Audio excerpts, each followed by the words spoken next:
केंद्रीय कर्मचारियों के लिए बड़ी खबर है। कब आएगी 8वें वेतन आयोग की रिपोर्ट, जानते हैं सैलरी हाइक की पूरी टाइमलाइन क्या है और अभी तक इस मामले में क्या अपडेट है। नमस्कार, बहुत स्वागत है आपका। मैं हूं आपके साथ ऋतु सिंह और आप देख रहे हैं न्यूज 18 का डिजिटल प्लेटफॉर्म। 8वें वेतन आयोग को लेकर इस वक्त चर्चाएं तेज हो गई हैं। केंद्रीय कर्मचारी और पेंशनर्स की नजर इस वक्त फिटमेंट फैक्टर पर है, जो सैलरी और पेंशन में बढ़ोतरी तय करने में भूमिका निभाता है।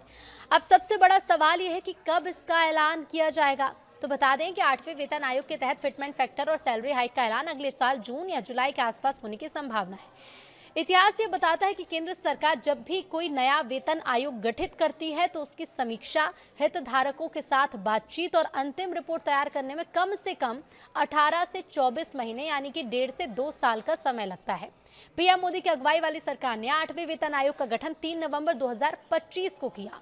इसके बाद सरकार ने आयोग को अपनी रिपोर्ट सौंपने के लिए शुरुआती तौर पर 18 महीने का समय दिया। हालांकि हाल ही में विभिन्न विभाग और कर्मचारी यूनियन से सुझाव और ज्ञापन स्वीकार करने की अंतिम तिथि को बढ़ाकर 15 जून 2026 कर दिया गया। अब आयोग द्वारा सभी सुझावों का विश्लेषण करने के बाद शुरुआती 2027 तक अपनी अंतिम रिपोर्ट सरकार को सौंपे जाने की उम्मीद है। आयोग से रिपोर्ट मिलने के बाद वित्त मंत्रालय इसका मूल्यांकन करेगा। पुराने ट्रेंड्स को अगर देखें तो केंद्रीय कैबिनेट द्वारा फिटमेंट फैक्टर और नए सैलरी स्ट्रक्चर का आधिकारिक ऐलान जून या जुलाई 2027 में होने की संभावना है। बताया जा रहा है कि आयोग 2.64 से 2.86 के बीच फिटमेंट फैक्टर तय कर सकता है और इस हिसाब से मिनिमम बेसिक सैलरी में 47,500 रुपए से 51,500 के दायरे में बढ़ोतरी हो सकती है।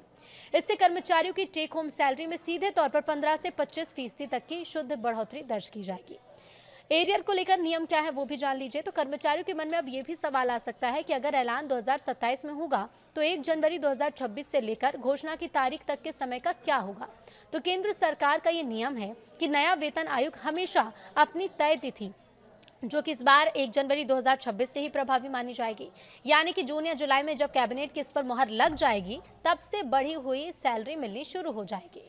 इसके साथ ही 1 जनवरी 2026 से लेकर लागू होने वाले महीने तक की पूरी बढ़ी हुई रकम यानी कि बेसिक पे प्लस डीए कर्मचारियों और पेंशनर्स को एरियर के रूप में एक साथ दिया जाएगा।